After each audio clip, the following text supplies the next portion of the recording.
साधना समूह के द्वारा मोदी सरकार के 11 साल पूरे होने पर ताज होटल लखनऊ में कार्यक्रम का आयोजन किया गया।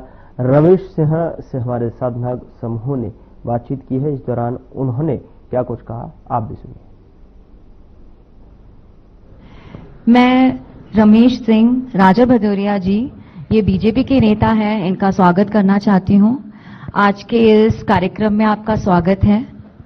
आज हम 11 साल विकास के मना रहे हैं। ये बहुत बड़ा पर्व है हमारे भारत के लिए, क्योंकि इन 11 सालों में हमने ऐसी ऐतिहासिक डेवलपमेंट्स देखी है जो हम कहीं ना कहीं जिसका इंतजार कर रहे थे।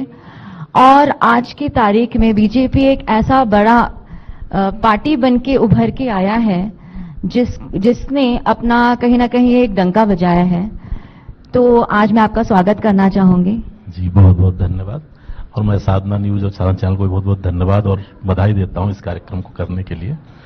और भाजपा की जो बात आप कर रही हैं कि लोगों तक पहुंचने की बात, तो भाजपा अंत्योदय की सोच के साथ ही शुरू हुई थी और उसी पर लगातार कार्य कर रही है। और हमारे नेता मोदी जी, वो चूंकि बहुत नीचे से जुड़ के रहे हैं हमेशा से, कोई बहुत बड़े उससे संस्थान से कहीं आए नहीं है वो, और जनता को जोड़ के चलना उनकी हॉबी है, उनकी आदत है। तो वो एक एक दर्द और एक एक चीज को पहचानते हैं। तो जो जिस चीज को फील किया है या जिस चीज से गुजरा है, वो सबसे अच्छा उस चीज का इलाज कर सकता है या उसके लिए सोच सकता है। तो शायद इसीलिए बिल्कुल आपने सही बात बोली है कि ये जमीन से जुड़े हुए हमारे जो नेता है, जिन्होंने हमारा नेतृत्व किया है, उनके नेतृत्व में आप काम कर रहे हैं।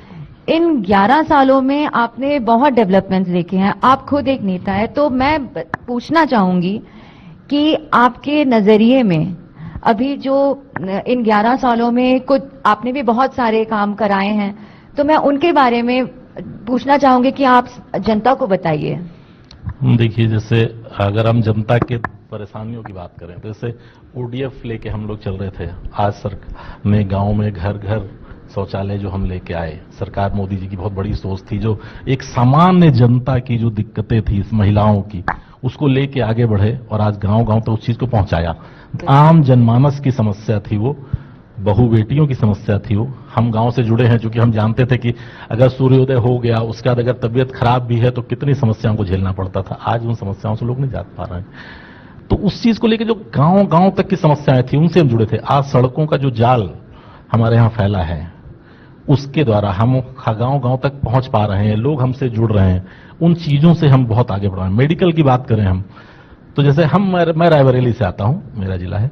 एम्स की घोषणा कांग्रेस ने की, लोग कहते हैं कांग्रेस ने की, लेकिन ना उनको जमीन मिल पा रही थी, ना हो पा रहा था। हम उसको तैयार करके आज वो रनिंग कंडीशन पे आया है। आज भी समस्याएं आ रही हैं, उसको निवारण करते हुए आज हम चला पा रहे हैं। आज आसपास के क्षेत्र को भी उसकी वजह से सहायता मिल रही है।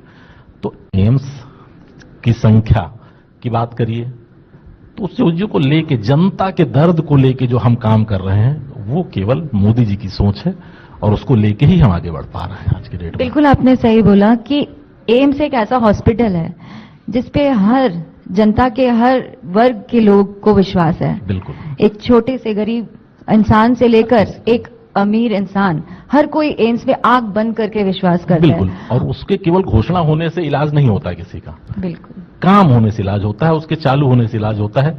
आज वर्किंग कंडीशन में होने के बाद हमारे जिले के लोगों को उसमें इलाज मिल पा रहा है। तो ये चीज है, लोगों को काम एक केवल कह देना और काम करना।